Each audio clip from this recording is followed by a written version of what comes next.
Battle of Gettysburg. This was the most important battle of the American Civil War.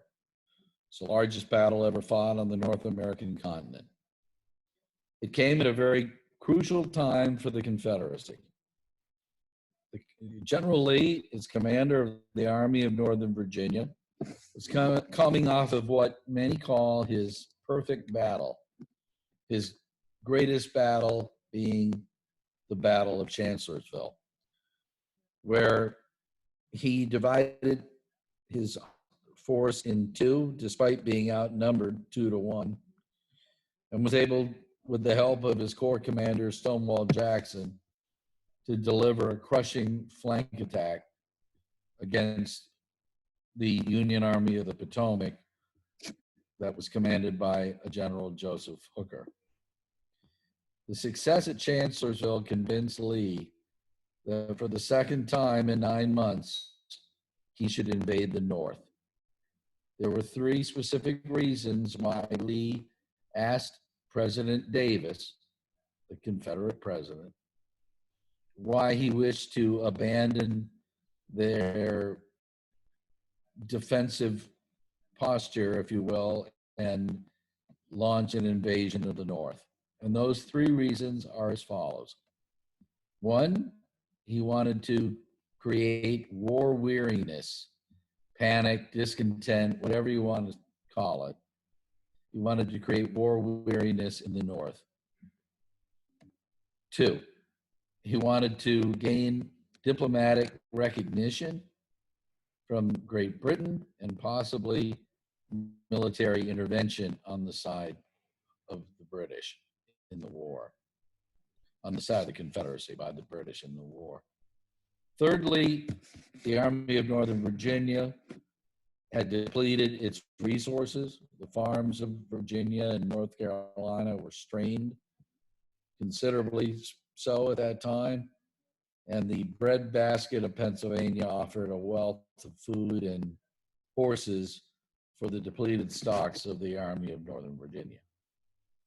So once again, for the second time in 9 months, President Davis allowed General Lee to invade the North, and unlike the misfortune at Antietam, where his battle plans fell into enemy hands, the Confederate forces found their way, after getting through Maryland, found their way to Gettysburg, Pennsylvania, where all of a sudden they encountered the Union Army by surprise.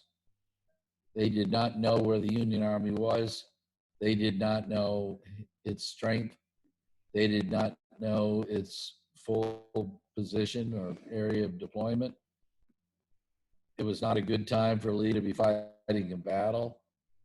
His cavalry had left him blind and was off in the sunset, you could say, pursuing booty. And that left Lee's army vulnerable. And Lee's army had been divided into 3 corps so that it could live off the land.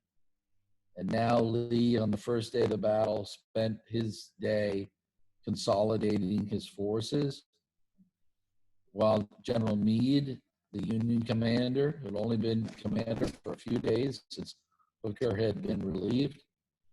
He spent that day securing the high ground and deploying the Union Army in the shape of the famous fishhook. This gave the Union Army not only a solid defensive position, but access to what is known as interior lines, a military term which basically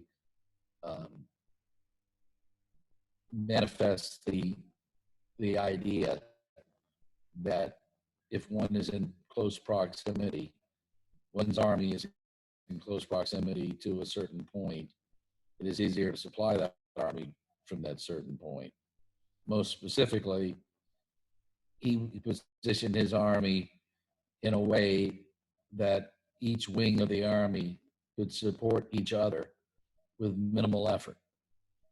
And so the Union Army was dug in, had a 104,000 to 75,000 numerical advantage, was fighting on the defensive behind a very solid defensive position.